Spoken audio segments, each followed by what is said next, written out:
Lads, we're back. Good I am back. Afternoon.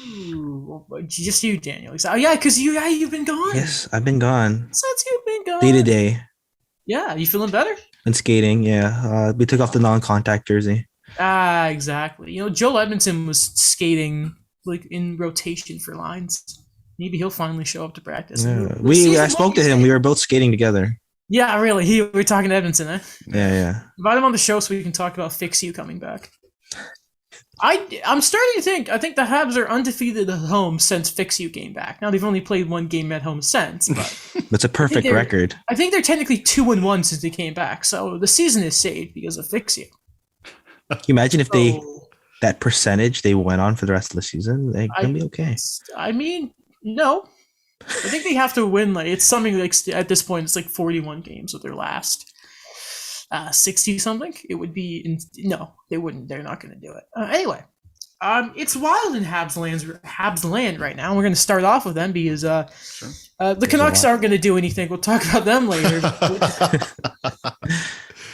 Saturday night, the Habs AGM resigns. Stuff comes out. They're probably going to hire a new president of hockey ops, and the Canucks are just sitting there being like, "Should we hire Claude Julien? Nah, no, we're so scared to make a move."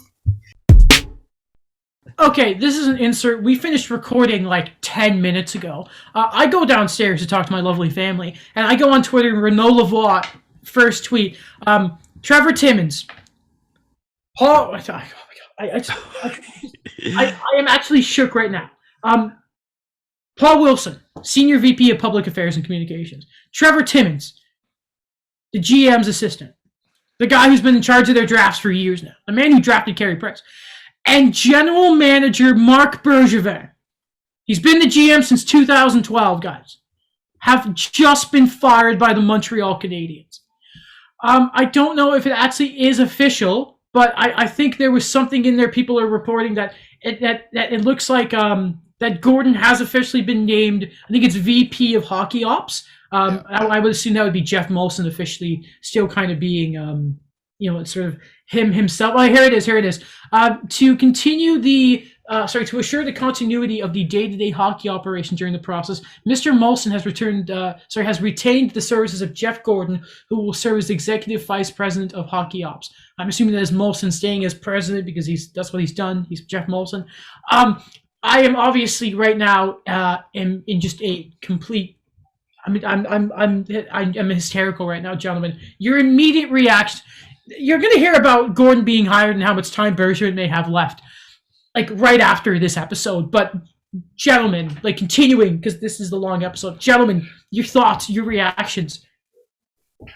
Go ahead. It took him long enough to do this. I think it was time we've had that discussion over the last, 10 episodes, just because it's been such a big topic. I'm very curious to see who they end up replacing him with. Mm-hmm. A lot of the times when we mention that there's these other moves going on, Scott Mellenbee as an example, that you have Jeff Gordon coming in officially right now, but there was a lot of talks on it. You always kind of seem like, okay, these are going to be the gradual things, but they actually are the ones that add up to this huge sweep of the old guard, and suddenly the Canadians want to say that enough is enough. We're not going to look back on the finals that's in the review mirror now. Let's look on what's coming up. Yeah. So in case anyone, we're going to save this for the guests we may have on Wednesday. Excuse me. Okay. So I'm just trying to process what's just happened. This is insane. So I think right now there are sort of two candidates that I think Habs fans would just sort of love to see. First off, I'm pretty sure as of right now, I don't think they've said it, but I don't know if Jeff Gordon will be I think on Mondays is Molson will do some media. I don't know if Gordon will be the interim GM in the time. Maybe Martin Lapointe, who is I think currently there. Yeah, he's the the director of player development. He's French. The uprising in Montreal that happens if. You know what I mean? I'm just I'm curious. The rest of the episode is much more put together than this. This is just so much is happening right now. So, but the two candidates you can probably think of, first off is Mathieu Darche, who has been the director of hockey ops for Tampa Bay since 2019.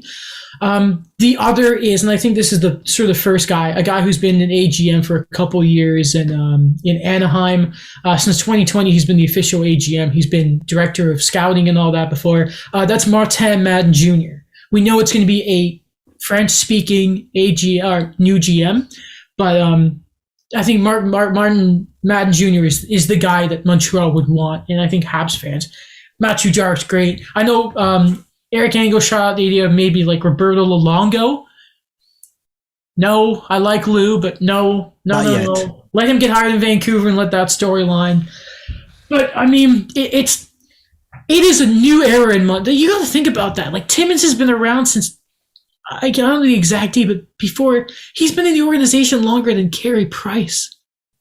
He's probably the only guys who's probably been around longer than him are probably like the doctor and the security guard. You know what I mean? Yeah. Yeah. Like, that's insane. It's completely brand new, and not even obviously with Timmins has been there for quite a long time, but Marc Bergevin's been there for 10 years, right? 2011. This summer would be a decade. Yeah. It's been quite some time under the same floppy management, I think we can classify the roller coaster we mentioned in the episode. That so it's you look back on Marc Bergevin's his resume. A few times he's been finalist in GM of the year. He got the Habs to a conference final in 2014, the Cup final last year, I saw somebody saying, Bergevin's done a great job. They made the playoffs 6 of 10 years. Ignoring 2 of them, they shouldn't have made the playoffs to begin with. I've told you guys this before. I have this big document that I've had this Bergevin video waiting for a while. So I've got to now work on the finer points of that. I'm going to be doing that. I got to shoot a video right after this. I don't want to get excited, and I may seem that I am, that people have lost their jobs, because especially Marc Bergevin is such a weird figure to talk about.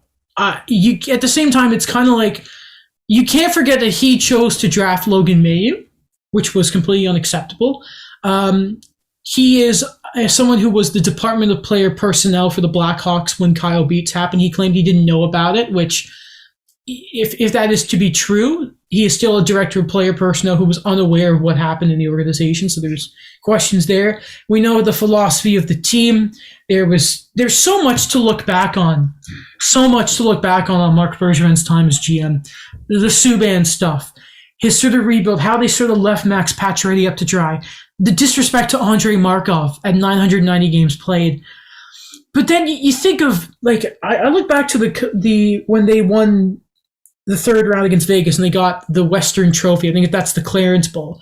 And there's this moment of he makes sure to get all the scratch players into the photo. And you're like, it's just, he's such an inconsistent character as Marc Bergevin. Because at the same time, there's all this stuff in his past. And like the Kyle Beats stuff and Mayu was just so utterly unforgivable. But then he just publicly has always been this nice guy. I have this potted plant with me at this GM meeting. I'm this big goofy. He's this great reputation. I don't know if there has been a more controversial GM in the history of the Montreal Canadiens. He will be remembered, I think, of one of the most controversial in NHL history. Not as incompetent as the likes of Mike Milbury, or in his short term, Paul Fenton in recent memory. But Marc Bergevin, I am in no way excusing. I think you guys have known I've wanted him out as Habs GM for a while now. Just sort of how he's built his defense. There's so much to look back on. There's so much. Yeah, I mean, it's a new era. I told you guys this, like, I was a real hockey fan starting in 2014. And it's hitting me quickly that for the first time in my fandom, it's not Marc Bergevin running the team. Yeah. And like Trevor Timmins, I mean.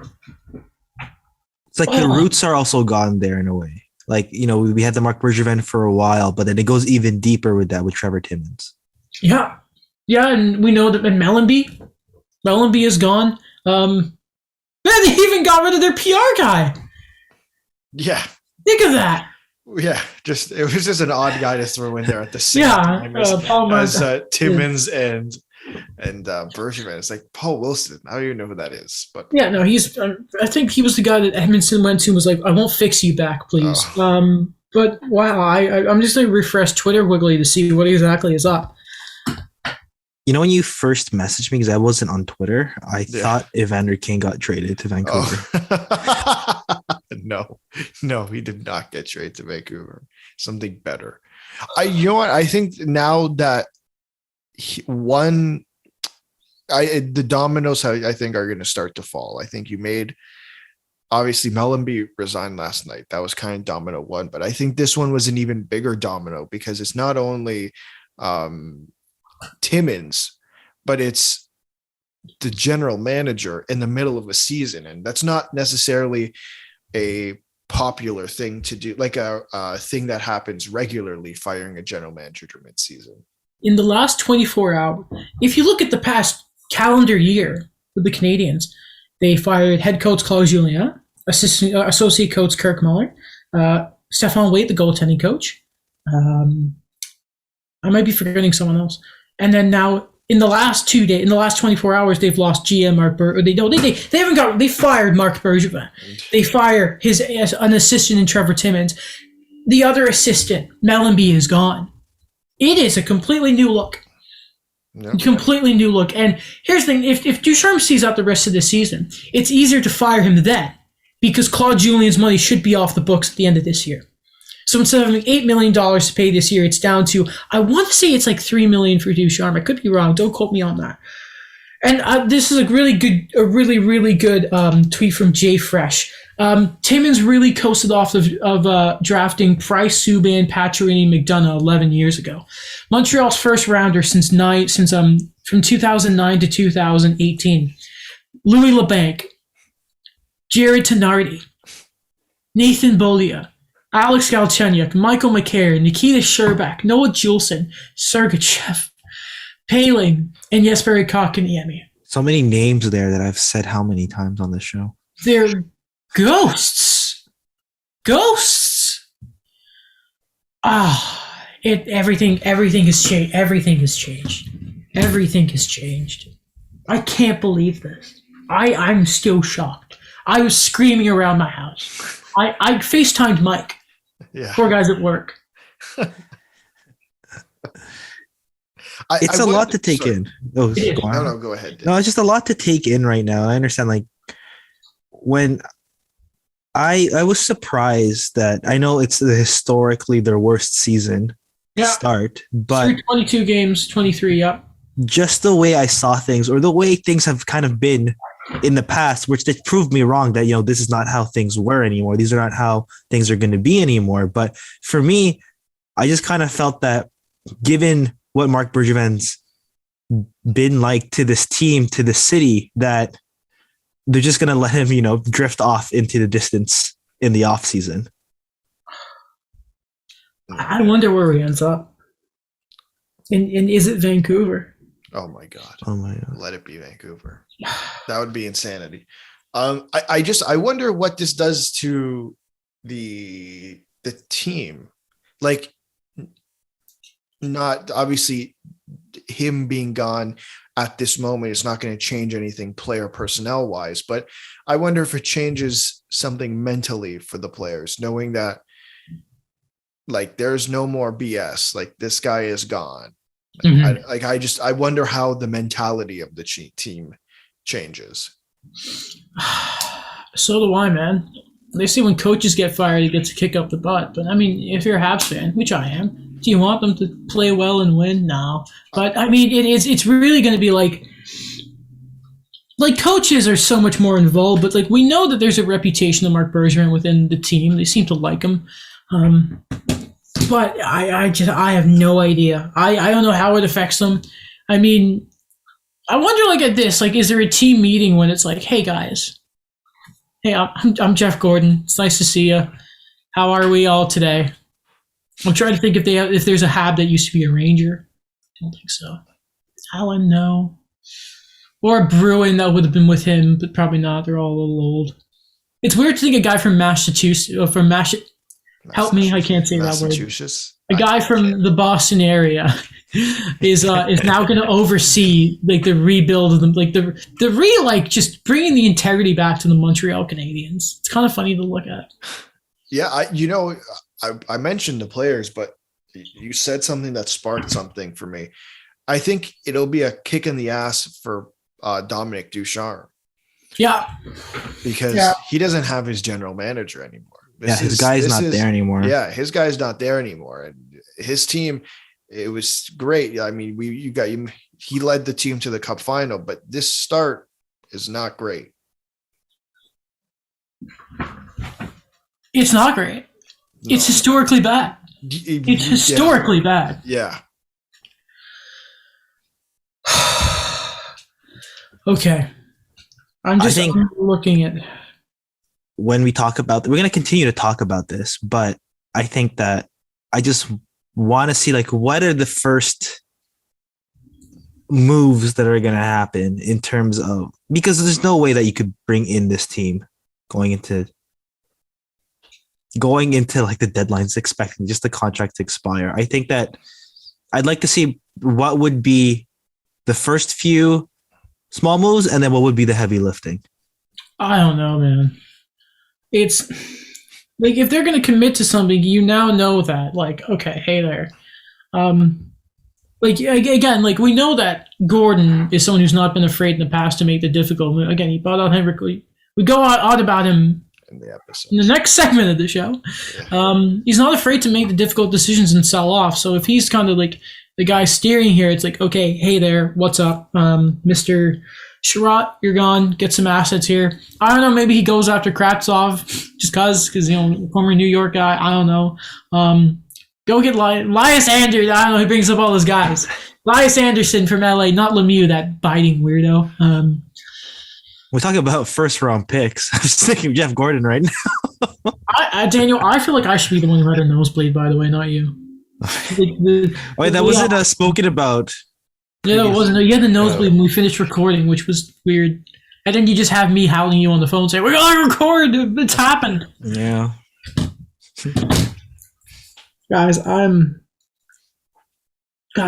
so shocked right now. He's gone. Why are you shocked though? Like, I mean, I kind of. He should have been gone 4 or 5 years ago. Because you knew it was going to happen, but it just everything moved so quickly because it was just silence, and then it's okay. Mellenbee's gone. Oh, Jeff Gordon. Oh, Bergevin's gone. Paul Meyer. Okay, I'm gonna do a pop culture reference right now. Okay. So you remember when Thanos wins in Infinity War, and then he just is like, "I will just watch the sunset," and then that's it. Yeah. And then like, okay, that's how it is. That's how the finals went, and then like everything's just okay, and then the Avengers show up, and then they like ruin his vacation. Don't let him just like, you know, drift into obscurity, or just let him go on his own terms. Like, no, we're gonna do something immediate, and we're gonna change all the concepts of time and do something to beat you and get you out of here. And I think that's what it felt like. Or it's like, we're not gonna let you just go into the distance. They went for the head. Yeah. Oh.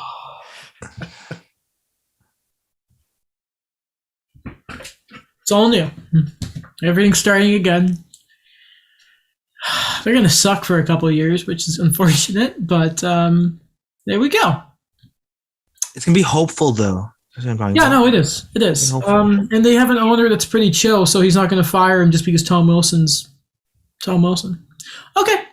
Enjoy the rest of the show. That's a lot more organized. I actually really enjoyed today's. I'm not just saying this to make people listen, but I haven't. I really enjoyed making the podcast today. It was really fun. Fun. I have a headache. Right. I'm not hysteria. You're in shock. I am. I gotta go shoot the video now. Be like, with all this adrenaline right now. Exactly. Yeah. It's the best time to shoot a video. Okay. All right. Well, enjoy the rest of the show. So Montreal, I don't think it was a coincidence the timing happened as such. Before Montreal's game, 7 p.m. Eastern, because the West doesn't matter, Elliot Friedman does a little cheeky nugget before the broadcast starts, saying more to come, but the Habs have permission to talk to Jeff Gordon. Not in the GM position. Now we know it seems to be pointing head of hockey ops. We don't know if exactly it will be president, but it looks like he will sort of be the next big guy in Montreal. He's not the GM. Makes sense because he doesn't speak French, different issue. And in the wake of all that, a few minutes into the first period, AGM Scott Mellenbee resigns. For context, I think he was the first person Marc Bergevin hired. He's been his right hand guy for years. He's had interviews for other jobs. Chose to stay with the Canadiens. In fact, Marc Bergevin apparently said to Jeff Molson, "I think you should replace me with Scott Mellenbee." And clearly that did not happen, guys. So first off, I think we should stay here. AGMs are AGMs. We can talk about Mellenbee in a little bit and how Bergevin's found out and just how the poetry is there. But we're waiting for the official announcement. Eric Engel said it could happen as soon as today.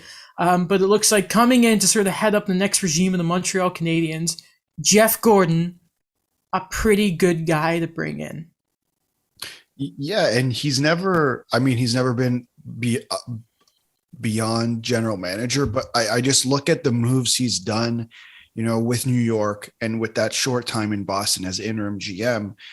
And I think there's a lot of good moves there that have really built the New York Rangers into what they are. And, Adam, we were having this discussion before we started recording, but even some of the stuff he did in Boston, those guys are still important today. Like, I think he ran the draft you mentioned where they drafted Marchand, right? Not the Marchand one. No, that was the year before, but I have the sort of list whenever you want me to. Either way, but there's plenty of moves that he's made over his tenure in both Boston and New York that have set the team up very well for the future.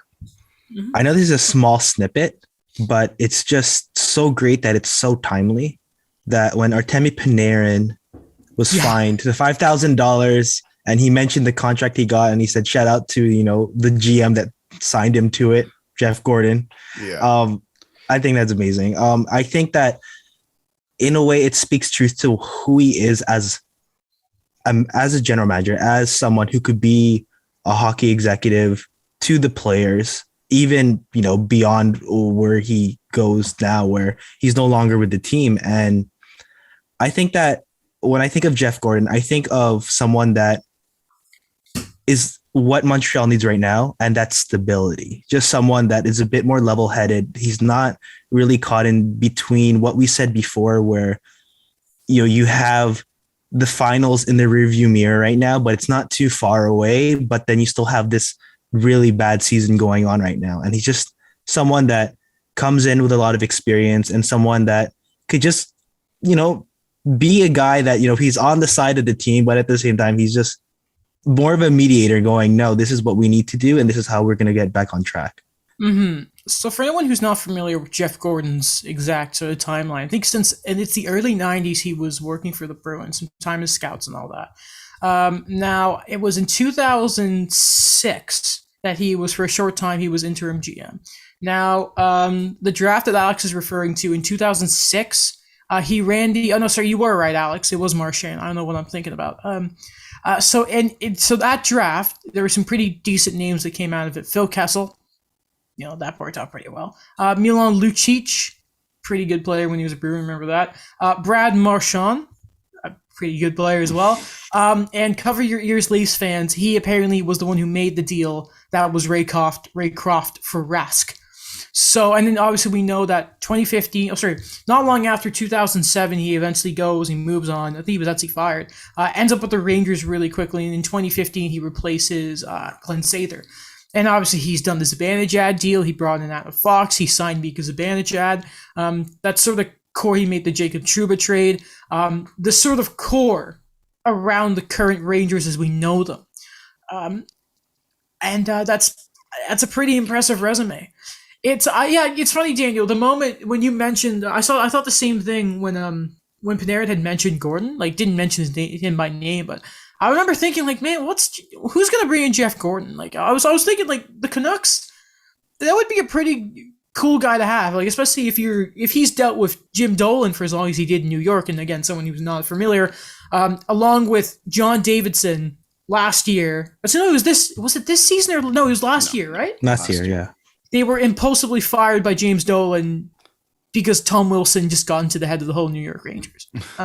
So really, really funny there. One thing you said there, and I think it's important to add add this as well. In the moves that he made, and it's something that might have to be done in Montreal, but he was part of the management group that sent out that letter that said, Yes. we're going through a rebuild. And it's not necessarily that he's going to send out a letter in Montreal and say, we have to do this, this, and this. But he's the one who traded Zuccarello. He traded Kevin Hayes. Like, he's made the deals in the past, and he's gotten a decent return for those trades. And I think it's important to note that considering the situation that's going on in Montreal beyond the need of whatever the situation is, like what's wrong with the team, like their moves might have to be made, and knowing that he's done it in the past, I think is a good sign. And that's what I like about it too, is that overall process of things is that, Montreal, they have a lot of guys that they have term, and it's the same situation with the Rangers. But what I liked about that was that he didn't hit panic mode. Like when Glenn Sather left, he was the guy known as he spent like crazy. He bought his team. He traded draft picks. And I think when Jeff Gordon came in, he said, okay, listen, we're not going to actually be able to unload all of this right away. But when I find the good deal, I'll find the good deal. And I think that just gives Montreal a lot of options right now, where he could look at what the current core is right now, run with it, and just see, okay, what's not working, and let's see if I could get some value out of that. And I think that is something that, yes, given the season, we have to look beyond now. It's just, what is the offseason going to look like? He's got cojones if this ends up happening. It sounds like it's all but official yet, but like he's got cojones, not just the fact that, what he in that market in New York, he bought out Henrik Lundqvist. You gotta remember that. He bought out Henrik Lundqvist, maybe the best Ranger of all time. Goalies, weird stuff, but he bought out Henrik Lundqvist. He did the JT Miller Ryan McDonough trade. He traded their captain. Think of that. Those are the moves he did. It was and we know if there's one thing that is a positive about Marc Bergevin's time in Montreal, I'm sure whenever he goes, there's going to be a lengthy discussion about Marc Bergevin, is that Bergevin was never afraid of the moves he made. And he stuck with his guns, which we know how important that is in those bigger markets, and especially in Montreal. And like Molson has never been the most involved owner. And but it speaks that he's apparently, I think it was Darren Dreger pointed out, he's been on point on this hiring, which is pretty important, because I feel like we had the discussion last episode, and it's been talked ad nauseum throughout hockey, that Molson needed to step in at this point. It's got to be a matter of time now until Bergevin goes. And I mean, we're already seeing with the changing of the guard. That's going back to Scott Mellenbee. First off, apparently Marc Bergevin found out his right-hand man had resigned via Twitter, which is listen. Do you guys remember what? And this quote was going around. Do you remember what Marc Bergevin said when Alexander Radulov didn't re-sign in Montreal and went to Dallas? What did he say? He said, "If you want loyalty, get a dog." Oh my gosh. So apparently the resignation was sort of the result of there were discussions about him being the GM. Wasn't going to happen. Apparently then there was discussions about being president of hockey ops. It didn't happen. He wasn't a candidate anymore. So as a result, Mellenbee sort of steps away from the team here. It's Bergevin's guy, and it didn't work out. It's a sign to me of like the big changes are not far off here. You got rid of the number one guy for Bergevin. Sorry, you know what this sounds like, and you guys are probably going to know the name again, because I know it's a very, I guess, interesting, unique name. But remember that happened to Jim Rutherford, and before he resigned, he lost his right hand man. Karmanos, right? There you go. Yeah. And I'm like, hey, before this episode, I was thinking about that. Like, this sounds familiar, where it's not outright like the top guy is out of it. It's just like slowly, like his allies around the management team are leaving. Yeah, and I think it makes sense in my eyes, and I don't know how their Mellenbee's philosophy, but if he's been Marc Bergevin's right-hand man for the last how many years, I'd imagine that his philosophies are somewhat similar. So why would you get rid of Marc Bergevin and then bring in another guy who could have similar philosophies to Marc Bergevin. It just seems like you're putting yourself in a situation where you're kind of setting yourself up to fail, because Marc Bergevin has been around for a long time, and his tenure has been, I think it's fair to call it bumpy. It's been a bumpy road. Are we going to do this for another blank amount of years under Scott Mellenbee? Like, having him as general manager didn't necessarily make sense to me. I like to say, as a journalist, if I was a sports journalist in Montreal, I would say yes, because it's been a roller coaster. What's funny is, I think it was when Gainey, and all, when everything happened with Bob Gainey and he resigned, is I want to say his AGM at the time, I think it was Pierre Gauthier. Gainey told Molson, "Hey, this is the guy." He didn't even interview the guy, and Gauthier got the job. It didn't end well, obviously, but I think Molson sort of probably saw what happened in the past and was like, "Listen, guys, no. I mean, good on." I hate saying this, but yeah, goodbye. I think they need a change. Like, that's unfortunate. It's just, I was thinking, I messaged this, I sent this to Will Baldwin, and I'm like, it's almost kind of karma, because remember after Cole Caulfield's rookie year in Wisconsin, Bergeron had that big French interview the interview he did in French. And a bunch of stuff came out of it. Without naming him, he ripped Max Pacioretty. He talked about how he wanted to take Morgan Riley in his first draft. And he said that they were going to send Caulfield back for his sophomore year. Caulfield didn't know that. So he would have found out from that interview. So I was just kind of thinking, like, isn't that just sort of kind of just? Isn't it? Yeah, a little bit. So reminds me of The Office. Remember when oh my gosh, name is escaping me now. Charles Minor comes Charles in. Minor. Yeah. Where he tells Michael, it's like, everybody's like, "No, you're done. You're finished. You're done." And then when it actually happens to him, Michael's like, "No, you're done. You're done." You're out of here. It's done. It's over.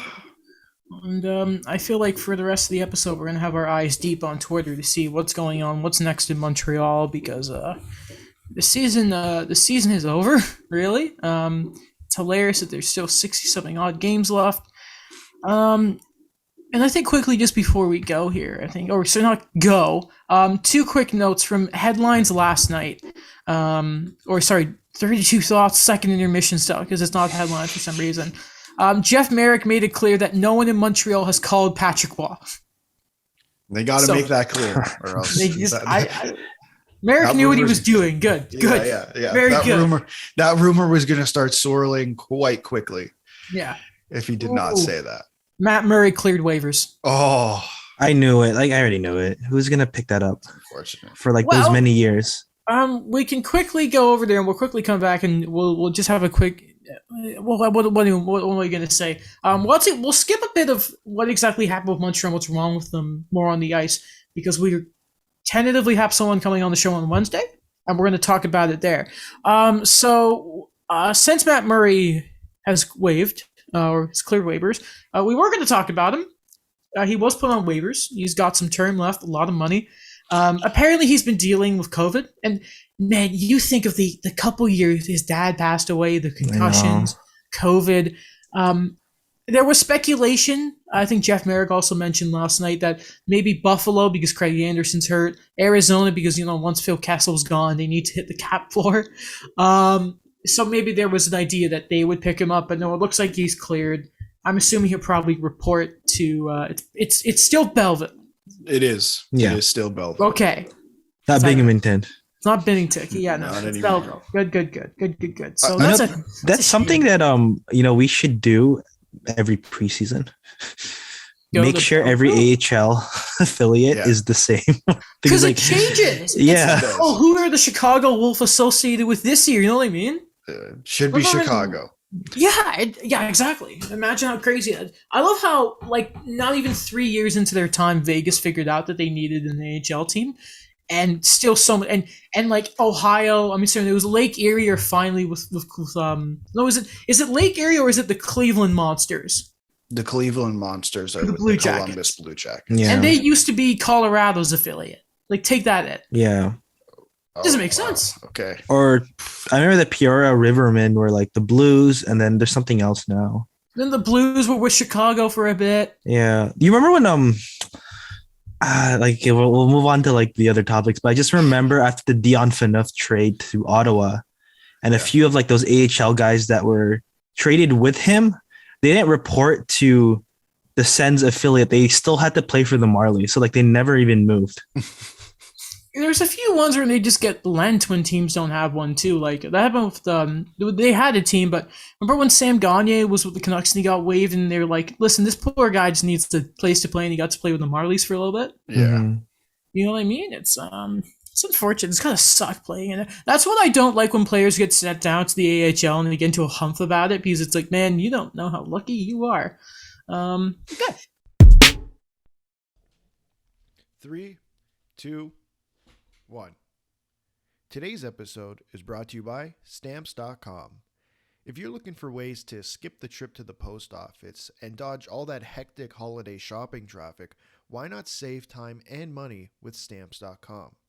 Stamps.com lets you compare rates, print labels, and access exclusive discounts on UPS and USPS services all year long. It just makes sense, especially if your business sends more mail-in packages during the holidays. Whether you're selling online or running an office or side hustle, Stamps.com can save you so much time, money, and stress during the holidays. Access all the post office and UPS shipping services you need without taking that trip. And you can get the discounts you can't find anywhere else, like up to 40% off USPS rates and 76% off UPS. Going to the post office instead of using Stamps.com is kind of like taking the stairs instead of the elevator. Just going up a couple floors? Sure, take the stairs. Walking up 30 flights a day, you could use a break. If you spend more than a few minutes a week dealing with mail and shipping, Stamps.com is a lifesaver. You'll save so much time and money, you'll wonder why you didn't start sooner. Save time and money this holiday season with Stamps.com.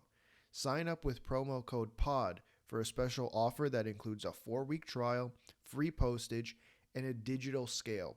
No long-term commitments or contracts. Just go to Stamps.com, click the microphone at the top of the page, and enter code POD, P-O-D. Let's talk about the Leafs then, shall we? Sure. They're good. I think as of right now, they're first in the Atlantic, aren't they? Are we allowed to say they're good? I'm not entirely sure. I know Chris Johnson, he had another tweet where it's like He almost called them juggernauts. he's like he didn't want to call them juggernauts, but it is like they are the top team in like the last like stretch or so. And I'm like, oh no, people are gonna comment on this one. So as of right now, the Panthers have a game in hand, but the Leafs are first in the Atlantic Division. They're 8-2. They're 8-2 in their last 10, and they're on a 3-game win streak right now. It's just right now what you see with the Leafs, I think, is at the same time everyone is rolling, all the big five, throwing Morgan Riley in there. And when they're rolling, and I think now, my favorite thing is looking at goals saved above average. I think Campbell's now at the top of the league for it. They're getting great goaltending. They're defending really well. They're scoring a lot of goals. It's hard to criticize because they're playing so well. And yet we still find ways to criticize this team. It's Toronto. Because it's Toronto. No, man, I was thinking about this last night as I was scrolling through Twitter and just seeing the endless amounts of love and complaint about this team. It's like, are we not allowed to be like happy just a little bit?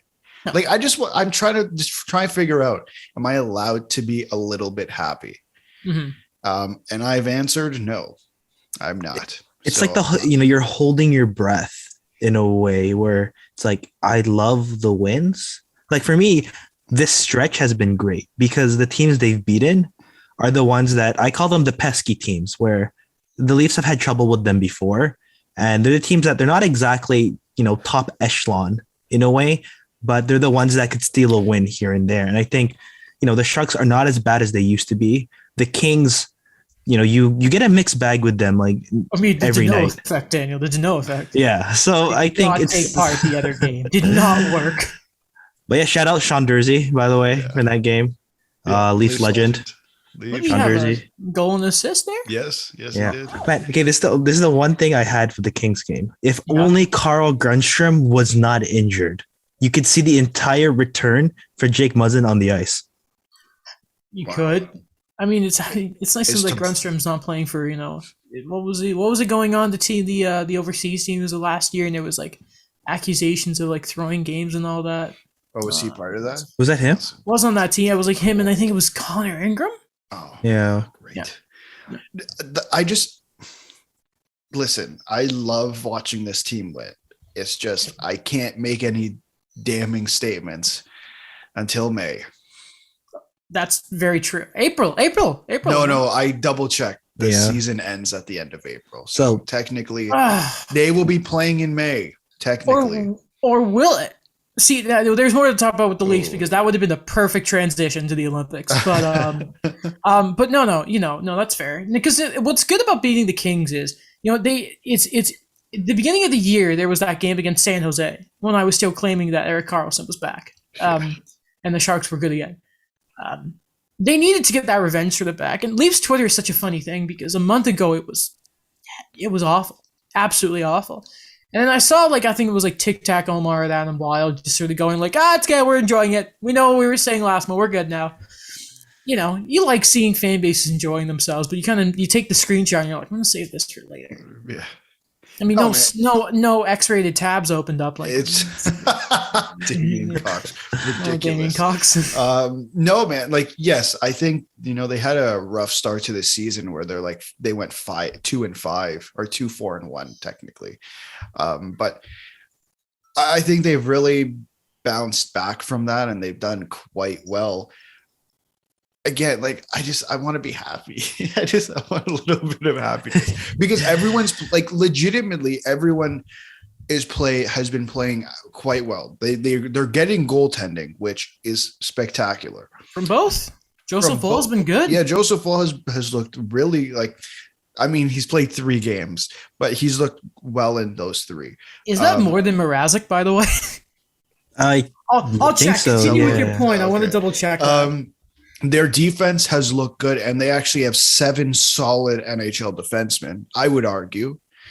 And then their forwards, it's been, the big guys struggled, and then the bottom 6 picked up some weight, and now it's back to, the big guys are back, and we're getting this sprinkle of the bottom 6 depth showing up. And, look at Andre Kasha, how well he's been playing. Unfortunately, now he's injured.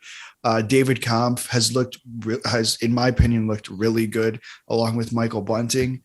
It's just, there's so much to be happy about.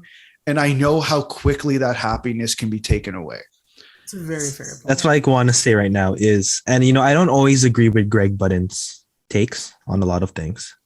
But I think, and for right now, while we're enjoying it, I like that this team looks a lot more complete. So a big thing that I brought up in the offseason was I wanted to know how those other guys that were brought in, how are they going to fit in to this team? Because, of course, they lost Zach Hyman. They couldn't afford that. They bring in all these other forwards, and I just want to see how everything meshes. So when we're on the topic of Andre Kasha, from a personal fan perspective of him, I am really grateful that he's found his game. I know he's a bit injured right now, but it's not the severity of his Bruins injuries, where I looked back on his stats before this episode, and I forgot that in 2 seasons, he only played 9 games for the Bruins combined in the regular season. So I think that was a bit of a gamble, but it's something that's working out. And I think that that's what Toronto needs is on the cheap, these guys that come in and they want to reinvent themselves. They want to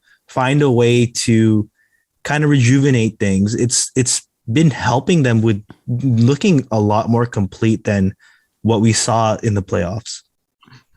It's the role thing, right? Bunting needed to come in and be a rat. Pretty good at that. Yeah. Kasha just needed to stay healthy and score goals. He's been mostly healthy this year. The league. It's just it's kind of like Tyler Ennis to a point.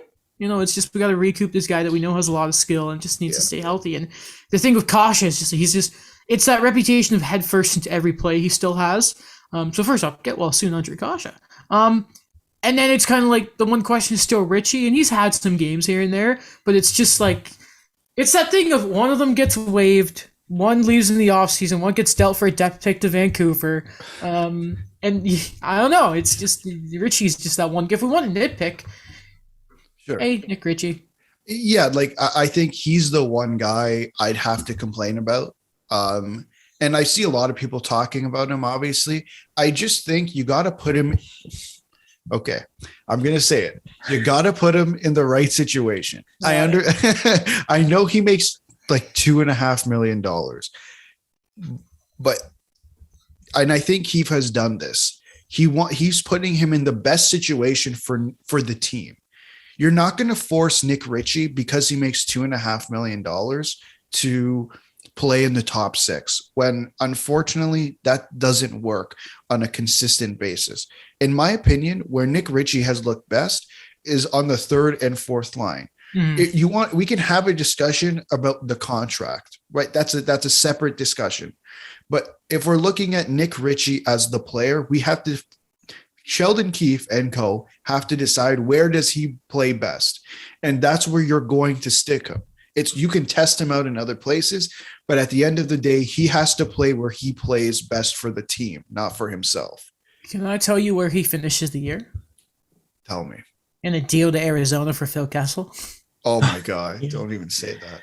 You're going to get me money out, man. Excited. Come on, you're going to get me so excited. If they at least bring back Phil Kessel, like that would be, I'd love it. You know what I'd be waiting for if that happened? What? All those, it's like, you know, when a team reacquires a player and then they, like, there's people that you just post pictures of his old ones on the old team. It's like, oh, I just got a new photoshopped photo of the guy's New Jersey on him. How does it look? So the Leafs play, it is tonight, right? Against they the Ducks. do at 8 p.m. And do they go to Seattle after this? Let me just do a double check here. Just because I know because they've added, at least I know for Washington and like Montreal, they've added Seattle to the California road trip.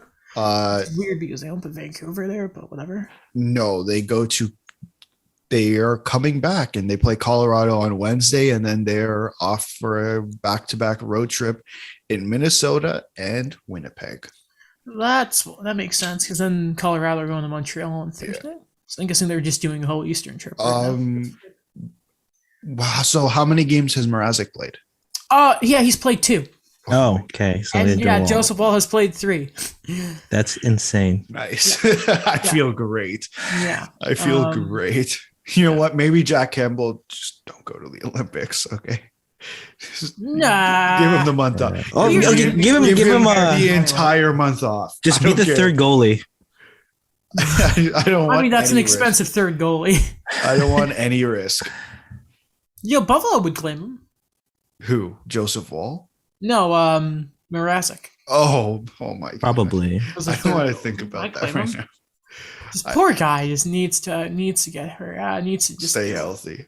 Okay, maybe let's not have a hot debate about me trying to say that Nylander's better than Marner. Why not? Why not? I don't even know if I could what the argument is. Let's try it. It's just because Nylander hasn't. At least in my opinion, I don't think Nylander has had this sort of slump where you're like, God damn it, William, you're gone invisible, you're useless. You know, that type of thing that he has every year. And I just think like it'd be interesting to see where he ranks. Because again, like, and I double checked, Marner still hasn't scored on the power play, and at some point, like, I hate to pick on Mitch Marner, but dude, come on. Sorry, he doesn't have a goal, or he doesn't power have play a goal, yeah. Oh, okay. Yeah, no, he has a power play point. In 2 years so far, he hasn't done it.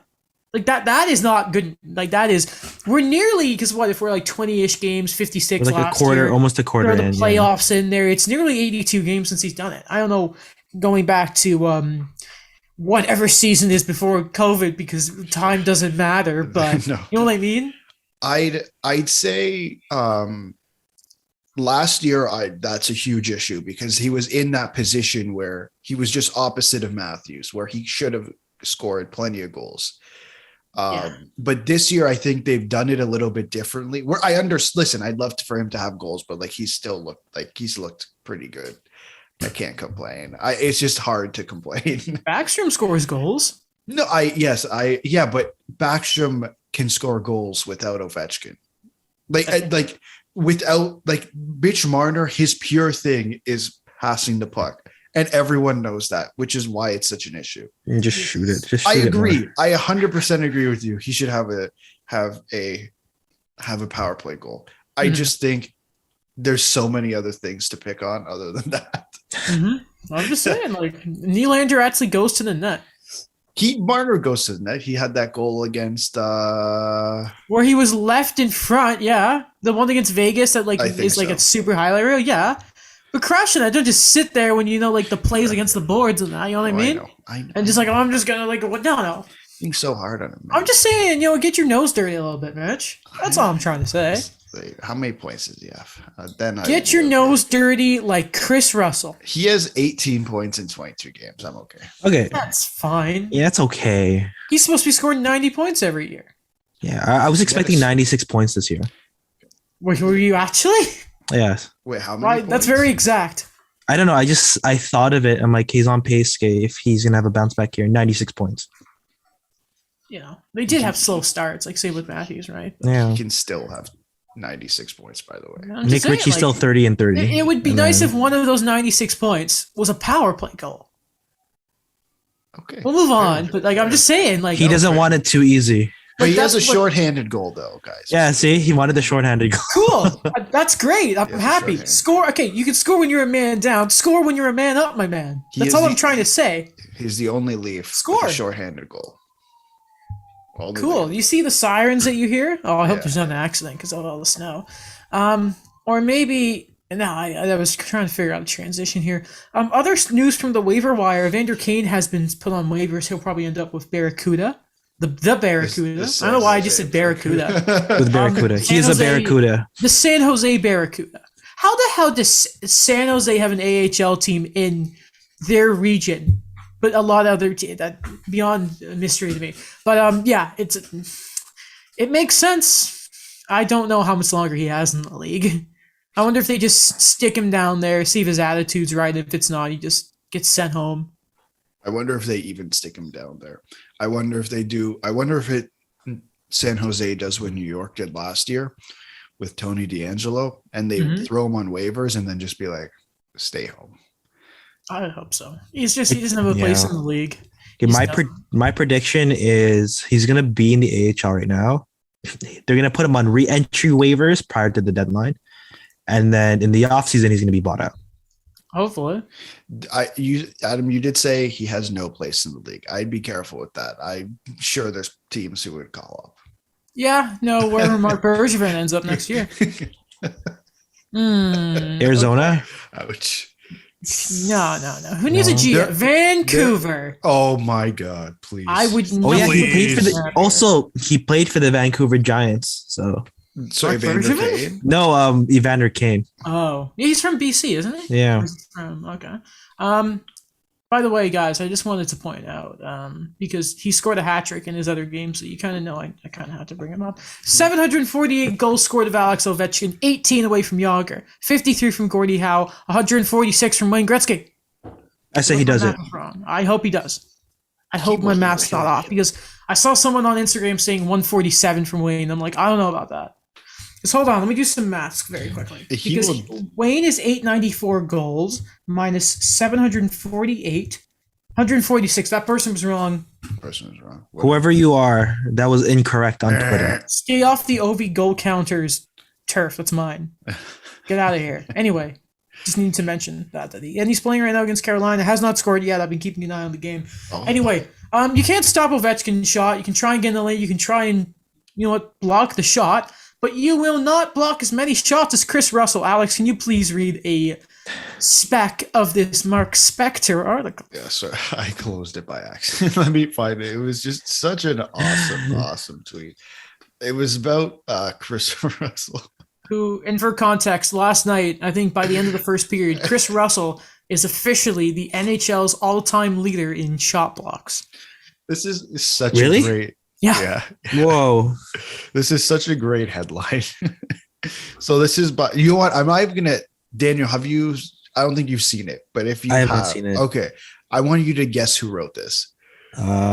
Just wait. Let me read you the headline. I already said. Yeah. Oh, did you? Oh, it's Yeah, Mark I said- Spector. yeah, I Oh, said man. read Oh, the sorry, spec sorry, from sorry. Spector's article. I made it Okay. fun. Chris Russell should wear a C on his chest, not for captain, but for courage, as he gets set to become the all-time NHL leader in shots blocked Saturday night in Vegas. I like to say that we were talking about classes prior to this episode. Can you imagine if we handed that in? Like on a story day? No, I'm just wondering, like, can you imagine if we actually handed that in? I feel like Schnaz would be like, what is this? Man, yeah, no, I don't know. I don't know if that'd get approved. Like it's like, and then Alex had a tweet that I would like you to bring up in a second here that was like what shot blocks are about. First off, that's pretty incredible. Like let's just point out, first off, he has an NHL record. That's so cool. Like, I respect shot blockers because, like, you know, you're eating rubber there. You're eating rubber. That's not easy. I don't want to be hit by a puck. You know, most guys are scared to block shots. But, you know, that's just... I remember... I always bring this up. That game, Montreal, Minnesota, when in a single shift, Joel Eriksson blocked 3 Shea Weber slap shots. And remember that sequence from the Detroit game that came up a couple weeks ago? When it was just 50 seconds of shot blocking. Yeah. It was like, but like beyond that is like shot blocking and just you don't have the puck, and it's just pure like awfulness in the defensive zone because you're just trying to get in like the way of the shot because you're chasing the puck. Yeah. You want the comment? Is that the one you told me about before we recorded? This is not sure how Russell is still in the league as he has not been an NHL caliber defender for a few years. Blocking shots is the last line of defense for good D-men, and having to block so many, not a good sign regarding defensive ability. And his numbers have been off since what was the year when it was like it became down with the Oilers and the Leafs were going to sign him, and everyone was like, no? Like I'm trying to remember when that was. 2018? That sounds around right, but you know, I remember back then and all these years later, I forgot Chris Russell was on that team. And then someone was just, man, he's blocking shots. I'm like, wait, what? He signed a 4-year deal in 2017 with the Oilers. It was an extension because he was with the Flames, and I think they traded him. Then that summer, 2016, he signed a 1-year deal with the Edmonton Oilers. Why? They have so many of those defensemen. And then a year later, they signed him to a 4-year extension. I don't know why you would do that.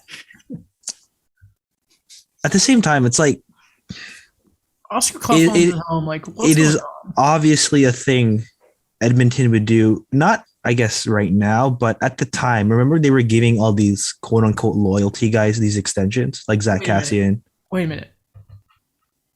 That was the contract was in 2017, right? Which contract? The Russell contract. The extension, the 4-year extension? Yeah. That was signed in 2017. You're talking about loyalty and contract signings there, Daniel, because Chiarelli was GM. Mm-hmm. And Chiarelli obviously had Lucic. Was Lucic 16 or 17 they gave him that contract? 16. Because remember, that was the summer of like all the crazy stuff happening. Summer of hell. The summer of the deal is 1-for-1.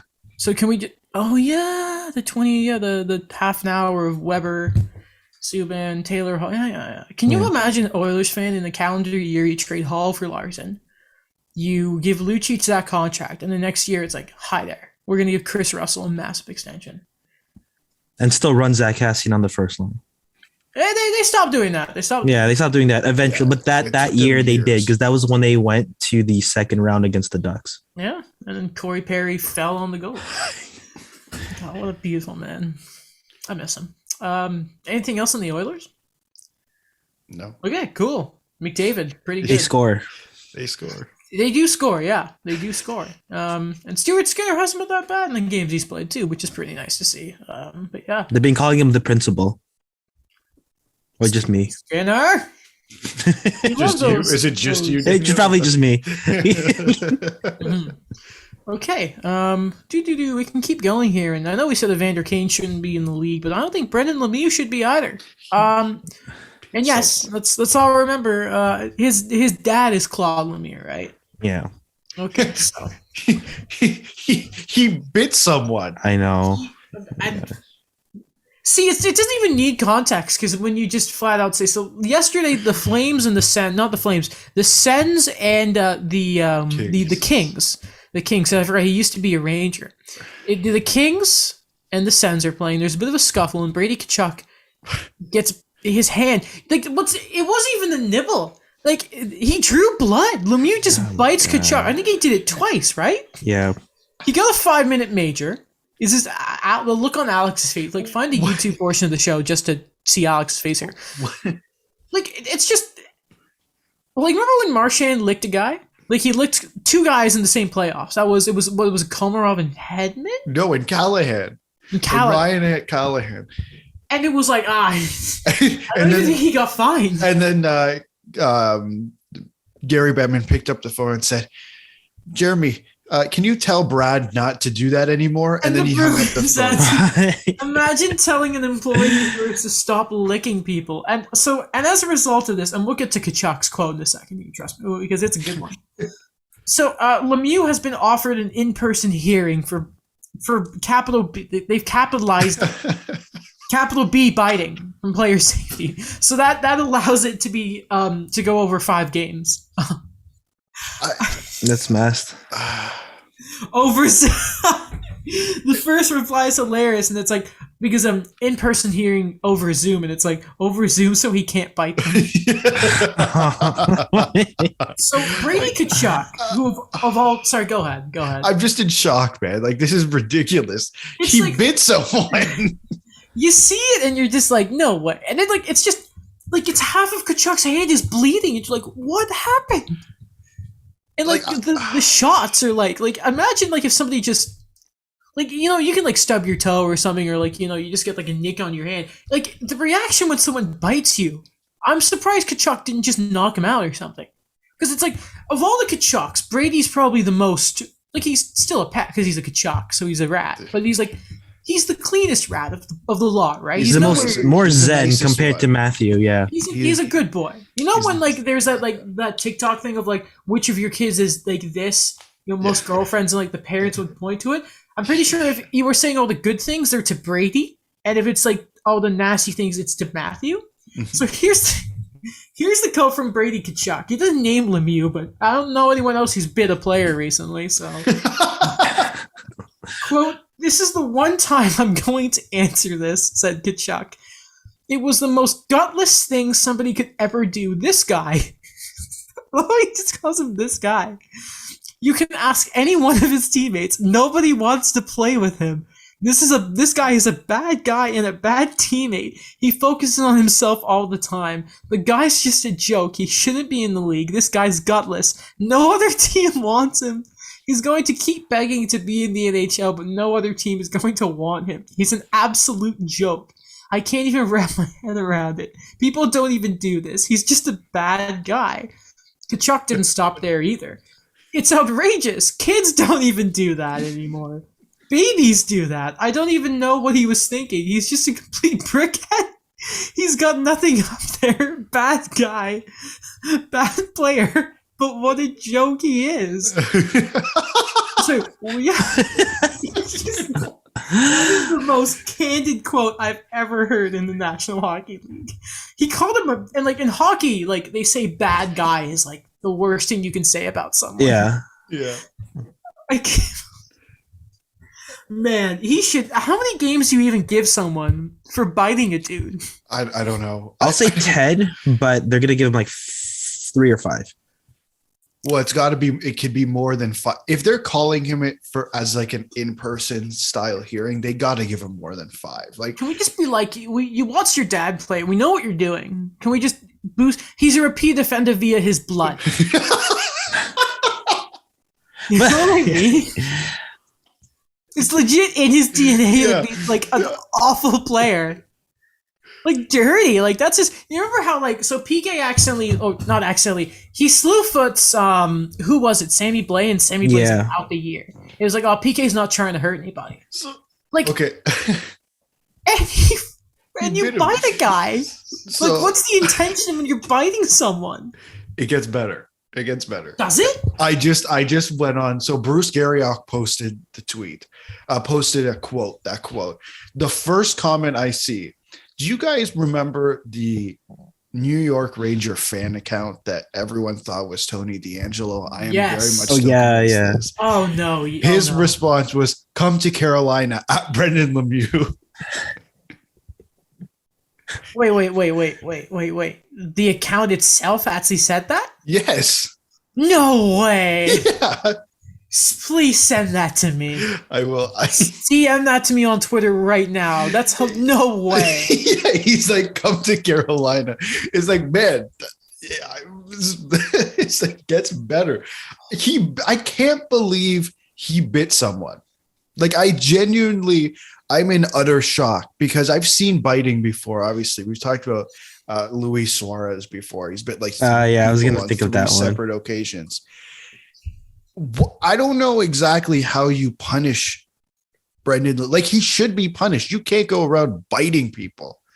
Like, we thought licking was like, remember when Connor Garland McKinnon threw Connor Garland's helmet back at him? Yeah. And we're like, yeah, well, I mean, like, I guess you can't do that. You got to suspend someone for that. I think he was suspended a game or two. How do you punish someone who bit someone?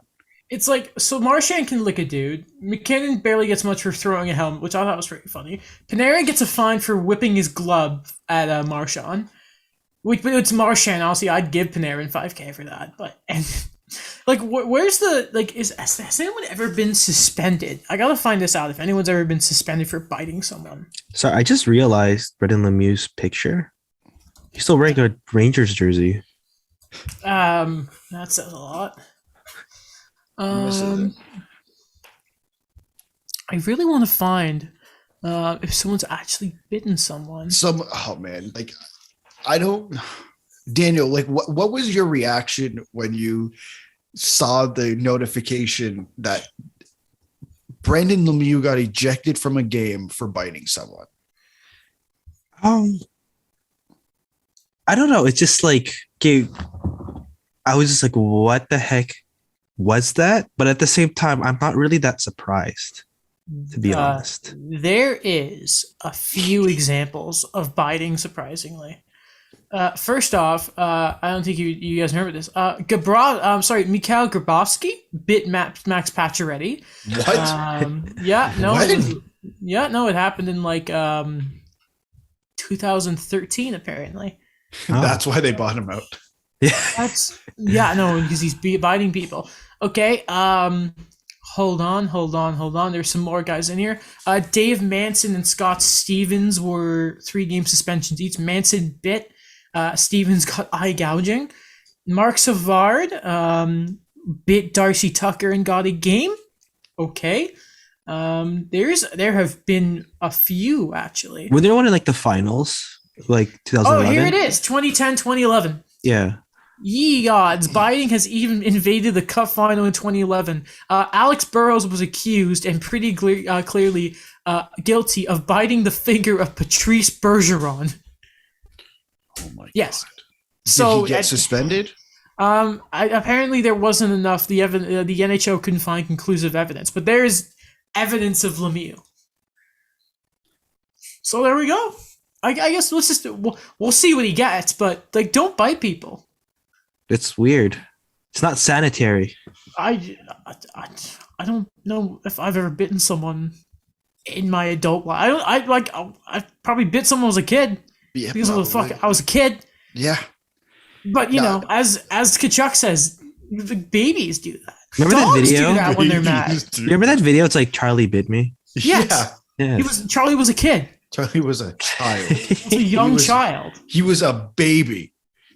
It's just insane. And yeah, Panarin, that was another funny thing. He whipped his glove at Marchand. And really, Marchand said something about Russia. And for those of you who don't remember, Panarin's been somebody a Russian player who's very open about not liking Vladimir Putin. The tweets he had to step away from the team. Remember that? So I would love to know what Marchand said. And apparently, I can't confirm this, but I saw somebody going on about he may have been mic'd up. Because I'd like to know. Like I'd like to hear it. Yeah. Classy Marchand as normal. Yeah, Marchand. Yeah, role model Brad Marchand. Noted classy role model Brad Marchand. Noted freaking Brad Marchand. I'll never get over that guy. Okay, moving on. Where are we now? The Hurricanes always seem to want defensemen, and I don't understand it. Jeff Merrick reporting last night's Saturday headlines that Carolina have been calling Dallas about John Klingberg. Why? They want another right-hand shot. I guess they just want him to work the second or first unit and just bump Tony DeAngelo down or something. I don't know. That's just Dallas. I mean, so this is Carolina to a point. So many puck movers. Sorry? There's be so many puck movers. I wish that I cheered for a team that had that philosophy. Because their right side right now is Pesci, Ethan Bear, who they got in the summer, and Tony DeAngelo, who they got in the summer. Yeah, so it wouldn't be awful having another sort of offensive-minded guy there. No, because you can put him, imagine putting John Klingberg next to Jacob Slavin, who's just all defense. That would be, that's why I'm pretty sure Slavin and Hamilton played together. So, imagine putting a offensive guy next to Jacob Slavin. It's oh my God, that's dreamy. I hate the Hurricanes so much. They just do whatever they want in this league. And it's crazy because remember, I predicted them to take a step back because of the whole Dougie Hamilton situation. Yeah, same. And they've gotten better. Well, I mean, it does help to have good goaltending, I assume. That is true, yeah. That is very true. They've I don't even know if Ronta's played that much. It's just Frederick Anderson's been so good. And the Hurricanes also have plenty of prospects to trade. That is also true. Talk about a well-run organization. Yeah, very much. Where else can we look here? The Winnipeg Jets. They won last night, unfortunately. But they've been tailing off a little bit. They've been that hot. And I think a big problem. If you look at the Jets, there's a really, really big problem I noticed. I have no goals and 7 assists this year. Who am I? Nick Ehlers? No. Blake Wheeler. Yeah. Blake Wheeler doesn't have a goal. I have 2 goals this year. And I'm our number 1 center. Or maybe not for much longer, but I'm obviously a very clean player and I know how to play the empty net properly. But I only have 2 goals this year. Mark Scheifele. 2 goals between Wheeler and Scheifele. That's what does Scheifele make for 6 million? That's 8. Put some spare change in there. So that's nearly $15 million for our 2 goals. Yeah. Are they still, because I didn't look at their lineup scheme, but are they still 2 out of the 3 on the first line? I will get up daily face-offs. I feel like they've been transitioning them lower down the lineup. I think it was something I was reading about, and they're kind of adjusting to it. It just doesn't look very good when you got rid of Mr. Patrick Laine. And, Wheeler makes $8 million. So the first line shows Svechnikov, Connor, and Dubois. The second line is Andrew Kopp playing with Scheifele and Wheeler. So they're still together. So 3 of the 6 guys you named there are actually having hell of a start. It's literally Scheifele and Wheeler who are the guys I look at and say, wow. Yeah, Kopp's having a better year.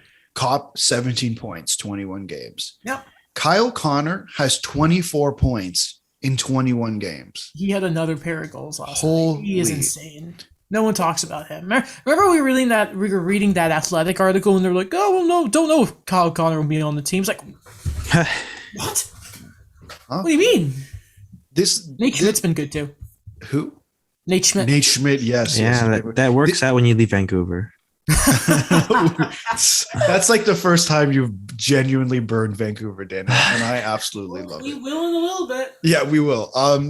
This guy too, 11 goals and 7 assists, 18 points. Do you know who that is? Steelers? No. Mason Appleton. No, you guys are missing one. And not guy. Dubois.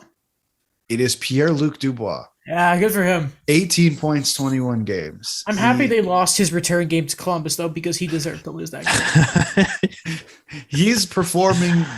They're getting the Pierre-Luc Dubois, I think, that they expected last year. And they didn't get him last year because of injuries and being quarantined for 2 weeks or a week. And they're getting him now, and it's paying dividends. Imagine they didn't have Pierre-Luc Dubois and Scheifele and Wheeler, or Scheifele in particular, is having this start. Yeah, that wouldn't be great. No, it would not. That wouldn't be great. But hey, he should so not make Team Canada, by the way. Pierre-Luc Dubois? Yeah, no, he shouldn't. Yeah, no, so not Pierre-Luc Dubois. Scheifele. No way. No, not the way things have been. I don't think so. Obviously, you want a structural team, not one that's gonna, We don't want an all-star team, according to Doug Armstrong. That makes me think that we're gonna have some surprising picks, and call me crazy. I really think Phil Deneau's gonna make the Olympic roster if we go, because it's starting to look a little uncertain, gentlemen. And there it is. Another team has sort of had games pushed back. This time it's till the 30th, and it is the New York Islanders, who I did not realize how bad it was looking for them until I looked on Cap Friendly yesterday. And also they have not been good to start the year. I think they've lost their last 6 or something. And these are the guys that are currently on COVID. Anders Lee, pretty important player. Adam Pelech, pretty important player. Josh Bailey, Ross Johnson, Andy Green, and Kiefer Bellows. Not to mention Pulak is also out long-term of an injury in that. Brock Nelson as well is on IR. Now, and Emily Kaplan had a good thread about this, and it was really interesting. The first tweet was like, obviously the league didn't want to go, and I'm paraphrasing here, but Gary Bettman agreed and apparently, behind her words, intends to fulfill the promise. But every time a team gets pushed back, games get rescheduled, there's less and less chance of us going to the Olympics. Yeah. Because I remember reading an article about how there were a lot of management that were lukewarm about the idea, and now they're just thinking like, hey, what's even the point right now? And I think, of course, like this is the same argument we had before 2014, where I forgot who it was, but for the Islanders, they argued that, what am I going to tell my season ticket holders? And, this is not a direct quote. Like, what am I going to tell my season ticket holders when John Tavares broke his leg? And I think it's the same thing now, but like on, an even bigger scale of not looking beyond. Okay, like we could talk about expanding the game, showing it on a bigger platform right now. But I don't know. It's just, we already knew that this was going to be a rough transition into it. And as we get closer to the Olympics, it's just something now that we know that the players want it, but like with all the other intangibles going on, it's just, it's a bit on like a weird balancing act. If you guys know what I mean. Yeah. And the other thing too is I'm pretty sure that if you have a positive test in China, you have to quarantine for 3 weeks. So even if it's a false positive, you're still quarantining. Like, let's say you do that test and it's positive, you're quarantining for 3 weeks. Mm-hmm. So number one, that's like, I don't know how much the players really want to do. Like, I wouldn't want to do that. I'm very understanding of how important the Olympics is, but especially with the way the NHL, the season has started and how many false positive tests there have been, I'm going to go. And then now I have to might have to be in a hotel room for 3 weeks. Like, it's just, it should be a large consideration for player and for team. As of right now, I'm making the prediction they don't go. I want them to go, obviously, but I don't know. Because it seems to be they're changing some precautions, for example, around like the hotel they're staying after the Olympic break, because from the Olympics is apparently, I think from the All-Star game, they're chartering a flight to Beijing. which is going to be a whole hell of a thing. Side note, by the way, for Olympic, like all that kind of stuff, Claude Julien will apparently be the head coach for Team Canada at the Spangler Cup. And the Olympics if the NHL don't go, and Bruce Boudreau as an assistant, and that's assuming neither of them are hired. And we know for sure, apparently, that Claude Julien will not be hired in Vancouver. Apparently, they had permission to speak to Claude Julien, but they decided not to. It's weird because he only has a year left on this deal, apparently, so you could just wait into the summer. And they're going to wait regardless because Elliot Friedman sort of mentioning on Headlines 32 Thoughts, weird segment last night, that there's a very uncertain timeline in Vancouver right now. Nothing long-term looks to be done until the Canucks are 100% on what they want to do. It has somehow gotten worse in Vancouver the past week. AKA we know that, JT Miller had a post-game scrum talking about, well, the Canucks are still bad, and someone asked him, is everyone buying in? And he rolled his eyes at the question. There are rumors that they are a divided locker room with JT Miller on one side and Bo Horvat on the other. It sounds like the Canucks just hate each other. The Habs are bad, but it doesn't seem like the Habs hate each other. Like, the Canucks are, and the similarities between those two teams. I just look right now. It's like, who are they going to hire? Are they going to hire anyone? Who's going to get fired? Are they firing anyone? Are they going to trade someone? Are they going to trade someone at all? Like, is it even going to happen? Because apparently they're also scared to make a move that's going to set them back a decade. It's at what point do the Canucks do anything? I've never been more sure of what they need to do, which is clear house.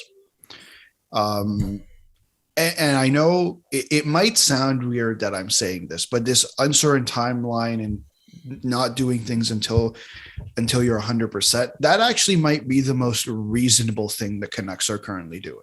Mm-hmm. Because but the thing is that they should have started this okay, we need to find a replacement earlier than like, well, we might talk to Claude Julien. Like, unless there's things we don't know, and there's obviously things that we don't know that insiders have not reported on.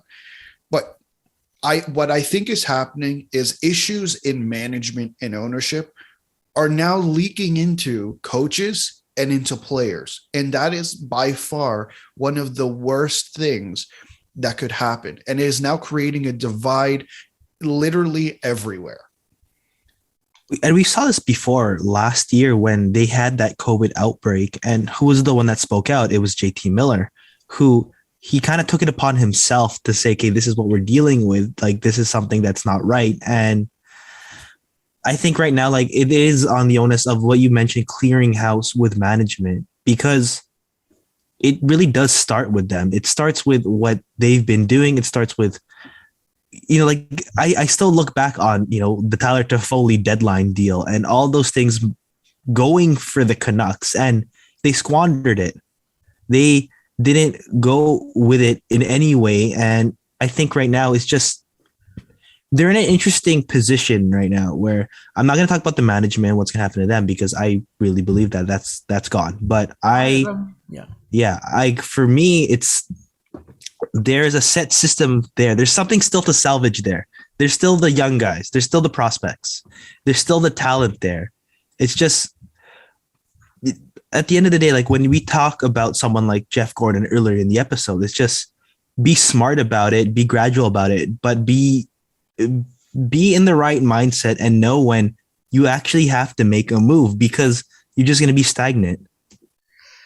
Feels like the one guy, and it's more and more teams are going with the thing of you have a president of hockey ops and a GM, like in significant roles. Right, we're seeing it more and more around the league, and you need a certain type of person to come in that can deal with ownership. I think it was I always get it mixed up. Brian Murray, who used to work in Ottawa, yeah, mm-hmm. and he was legendary for how well he could keep Eugene Melnick in check, right? You think of like Brian Burke has been notorious of telling owners in interviews like, "Freaking, you let me drive the bus here. Get your hands off the wheel." And you're gonna need a guy like that to go with Aquilini. And the one guy you think of right now who's on the market that you can think of is Jim Rutherford. Because at this point, and I don't think anyone in Vancouver is going to like the sound of this. Like, you don't know, how do you can't rebuild almost. It's almost like the position we talked about in Calgary last year. Because it's impossible to be so bad that you tank for the lottery with the talent the team has right now. AKA Patterson, Hughes. I'm forgetting if you trade Miller and Horvat, because let's be honest, if things keep going the way they are, they're not going to stick around because I think Horvat's up next year. Besser is there. Both of them are up next year. Yeah, Demko's there too. So, but then you can't obviously get rid of the contracts that's holding them back. AKA Oliver Ekman Larson and Tyler Myers.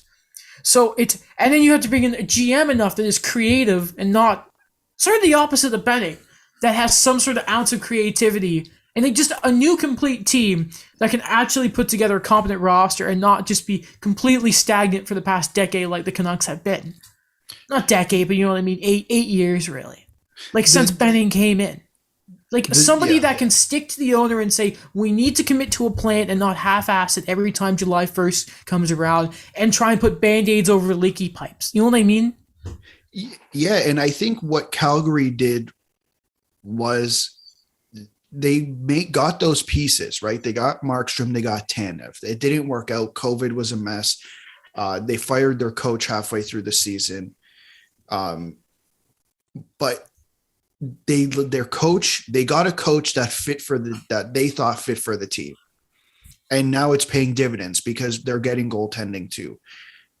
In Vancouver, everything is sour, from the players to the coaches to management to ownership. Ownership, the two brothers aren't in agreement on what to do, which actually might be a good thing. Is that what the divide is? But Francesco and who's the other Aquilini? I don't remember his name. I will find out. But there was a divide. I heard from that there was a divide in ownership. I had read. That's so dumb.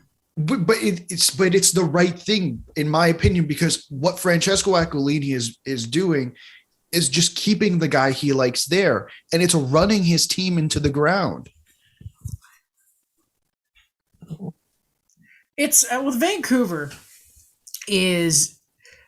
it's almost you need, first off, I think you fire Travis Green, because he's clearly and going back to JT Miller, there's that thing that practice when they were practicing 2-on-0s, that there was something to mix up with personnel, and Miller just yells from the other side of the ice, we don't know what we're doing. That guy has just lost all sort of control in that. He lost the room, yeah. And I think a few weeks ago, I think we all agreed that Travis Green, good coach. Today, who freaking knows, because of how just everything that's gone wrong there. He has to go. But again, you can't, it's kind of like the same it's going, and I hate to keep mentioning Montreal, but they're mirror images of each other right now. Is you can't fire Ducharme until you have a new GM, new president, because you have to start from the top, and the guy who is building and has the vision for your whole team. You know what I mean?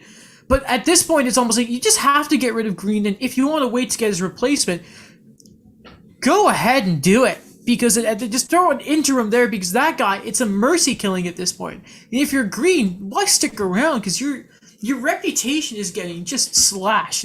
Remember when they got to the second round, it was man, Travis Green, this great coach, puts this ragtag group together, and their defense still kind of sucks, and they don't have much depth.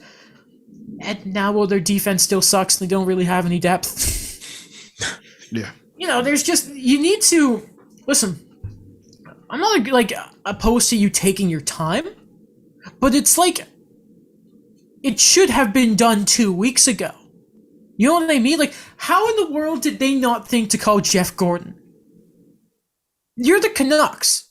You have the money. Your attendance is very good right now. Yeah. We've seen the numbers. They have the money. Maybe they're just too upset because they just had to give it all to Oliver Ekman Larson. You know what I mean? Yeah. I don't know why these conversations have also been stemming from this conversation, from what the hell's happening in Vancouver, but why are we talking about trading JT Miller? Why is that all we heard the Kevin Fiala rumors, and then all of a sudden it's well, I guess we got to trade him. I want to read you this stat. about JT Miller. So he's been a Canuck for 143 games. Yeah. He has scored 49 goals and has 137 points.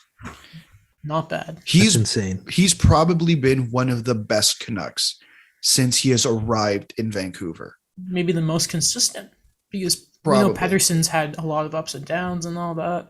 So hear me out. Hear me out for a second. Would it not make sense to deal with the rift that is going on in the room instead of trading one of the guys?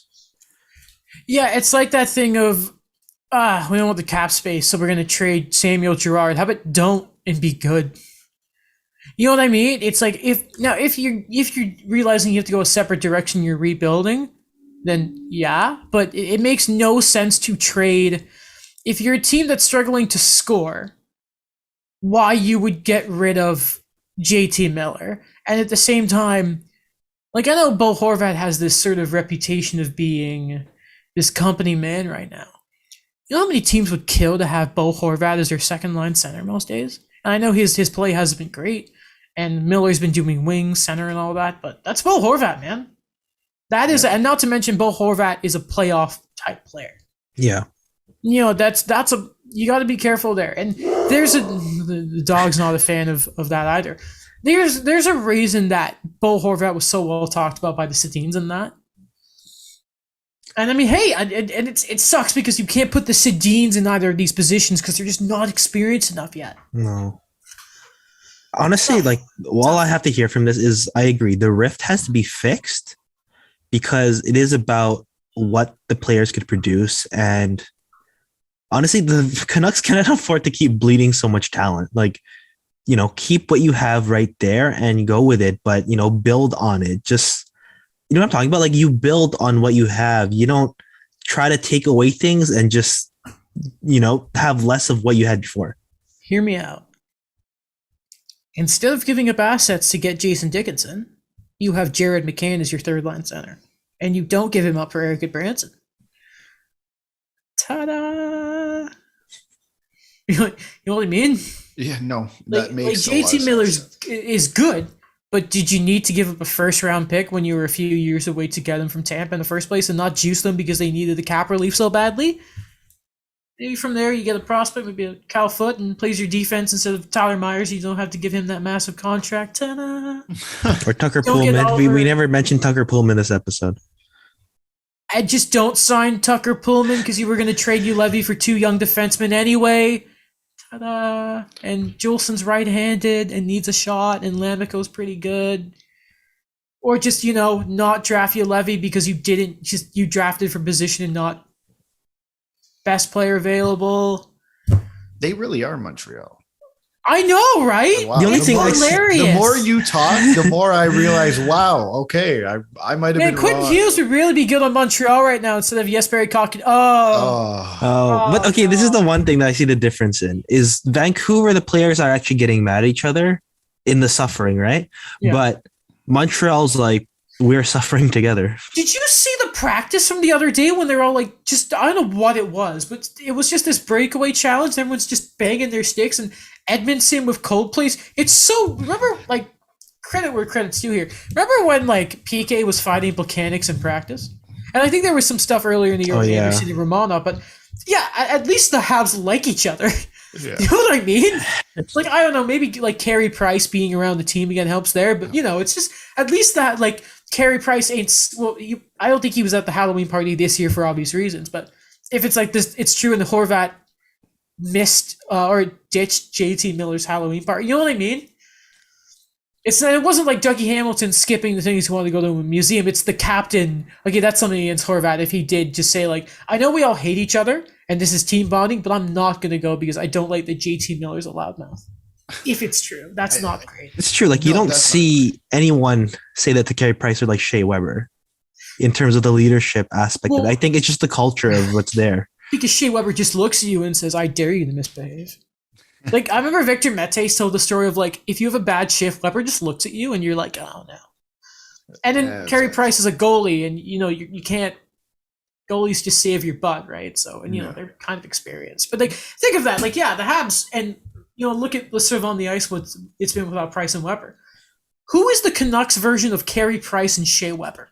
That like maybe defensively one day the legacies would be then different style of play, but like Hughes will maybe one day be like the figure of Shea Weber, probably not. Offensively, yeah, I'm trying to say like the presence of player, and maybe Demko, probably not. But you know what I mean? Like, who is their stalwart vet? I know you mean. Yeah, like, Horvat. I don't know if he was around in 2014 or was it 2014 when it was the series versus the Flames? He hasn't been there for a deep playoff run. OEL wasn't the guy when the Coyotes made their big run. It was still Shane Doan. He didn't even want to be the captain in Arizona anyway, did OEL. Larson was like 20 when they made their conference finals run. He was like 22. So who is the Canucks old dude who's been there and is pretty good and can like take the team out to dinner? It's like, let me tell you about when I played in when we used to board players without any penalties and it was complete off. You know what I mean? Like, hot take. Was it Jay Beagle? Was it Louis Eriksson? Oh my God! I was just about to say. Let me tell you, I was just about to used to be able to pull off on the ice. I was just about to say. I'm like, I don't want to say this, but what if it's the guys they traded in the summer? I mean, like, they were on the team when they made it to the second round. Yeah, there are those guys were like, overpaid, but any other team they were on too. Like they had no problems in other teams. When was Eriksson traded? After 2011, right? From Dallas? 2013. Because he was there for the shorted season, and then the next season was gone. Okay, so he wasn't there for the cup, but the Beagle won the cup. Eriksson went to the finals. No, yeah, he did. 2013. Yeah, and I don't know what I don't even remember where Antoine Roussel used to play. Probably Dallas. He was also Dallas. Was he in Dallas? Did he play with Eriksson? I think so. That's not important. Jay Beagle. Well, he was like a longtime Washington guy. But think of it. No one in that room has a lot of actual playoff experience. As opposed to, it's not even teams. But like Tyler Myers went to like the conference finals once. Against the Golden Knights. He would have lost to Vegas. I don't even know if it's Myers. Pardon? But it's Tyler Myers. Yeah, right? No. You're gonna listen to Tyler Myers when he gets, turnstile. Well, he has the height. It's like looks down on every player. But he's not intimidating. Weber's a mountain. Myers is a giraffe. Okay. You know what I mean? Yeah. Anyway, go on. Alex. I don't know if it's even playoff experience. Like they need they need leaders that. Here's the thing: their leaders aren't together. Like they're not on the same page, and that's the biggest issue. Is that there are two leaders in JT Miller and Bo Horvat are on opposite sides, and it's like, oh my God, like that is the worst possible thing to happen. Like they genuinely need them both to be on the same page and be like, this is what we're going to do, because look at a collective room will do wonders. It's true. Like I look at Boston, it's like, I don't think a Marchand or a Pasternak or a McAvoy is undermining a Patrice Bergeron. Yeah. Cause if you undermine Brad Marchand, he'll lick you. But what I'm talking about, like they keep it in control where like, they're a bunch of like pests, but they respected the leadership that was there. Well, yeah, it's building a culture that the Canucks don't have. And we're hoping to have Harmon on. But that poor man is just being bombarded right now because the Canucks are in a state, but we'll end it there. We'll end it there. Just because it's too easy to rip on the Canucks. I just want like next time we record, or maybe in the coming weeks, like something. You know what I'm talking about? Like it's just any sort of activity. Because this overall topic I find is that we could analyze it like crazy. Yeah. But I want like at least the one first small step. I want an AGM resigning. I want a Saturday night headlines instead of here was NHL headlines last night. Carolina interested in Klingberg. Cool. All this up with Montreal. Cool. Vancouver's headline was, well, they're not doing anything. I don't. Silence. Exactly. Silence. And then you're Anaheim, and you don't do anything, and it just somehow works out because you're Anaheim. Don't you draft well? Well, do you know who's behind that draft, by the way? Mm-hmm. Martin Madden Jr., who is French, and the guy everyone wants to be the new GM in Montreal. Yeah. Also leadership. Like I think and I forgot his name, but he's on The Athletic, and he mentioned it too. Like rejuvenated Brian Getzlaf, and just the young guys are just. Like Trevor Zegras, Mason McTavish when he was there, just like they're just soaking in everything Getzlaf is telling them. Yep. Yeah. Imagine, back in the day, it's like, we got Getsy here. He's obviously gone now, but Corey Perry's there. Like, what's up? Okay. One thing about the Canucks. I'm sorry.